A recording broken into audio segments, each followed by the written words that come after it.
আসসালামু আলাইকুম এভরিওয়ান, আশা করি আপনারা সবাই ভালো আছেন। আজকে আমি আপনাদের সাথে শেয়ার করব আমার লুচি আর আলুর দমের রেসিপি। প্রথমে একটা বাটিতে আমি ফুটন্ত গরম পানি ও লবণ নিয়ে নিয়েছি। এই পানিতে আমি অ্যাড করে দিব ময়দাটাকে ভালোভাবে ডো বানিয়ে নিতে হবে। একটা পারফেক্ট ডো বানিয়ে সেটাকে আমি 5 মিনিটের জন্য রেস্টে রেখে দিলাম। 5 মিনিট পরে ডোগুলোকে গোল গোল শেপে নিয়ে নিব এবং তারপর লুচির আকারে বেলে নিব। এরপর কড়াইতে গরম তেলের ওপর লুচিগুলোকে ভেজে নিব। লুচিগুলো কিন্তু মাশাআল্লাহ খুব ফুলকো হয়েছে।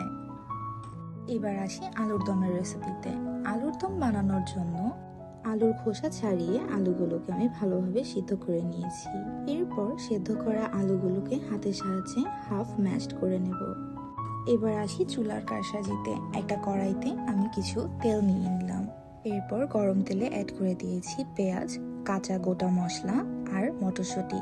এখানে আমি মটরশুঁটিটা অ্যাড করেছি কারণ আমি ইন্ডিয়ান স্টাইলে আলুর দমটা করতে চাচ্ছিলাম।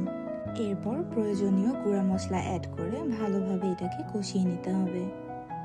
উপরে তেল ভেসে ওঠা পর্যন্ত কষানো হয়ে গেলে আগে থেকে হাফ ম্যাশ করে রাখা আলুগুলো অ্যাড করে দেব মশলার সাথে। এরপর আরো কিছুক্ষণ কষিয়ে পরিমাণ মতো পানি দিয়ে ঢাকনা দিয়ে ঢেকে দেব আলুর দমটা। এরপর অপেক্ষা করতে হবে ঝোলটা পুরোপুরি টেনে নেওয়া পর্যন্ত। ব্যাস, এরপরে আমাদের আলুর দম রেডি। ফুলকো লুচি, আলুর দম আর সাথে চা। আমার কাছে কিন্তু বিকালের নাস্তা হিসেবে এই কম্বিনেশনটা খুবই ভালো লাগে। আপনারাও চাইলে বাসায় ট্রাই করে দেখতে পারেন। কেমন লাগলো আজকের ভিডিওটি কমেন্ট করে জানাবেন।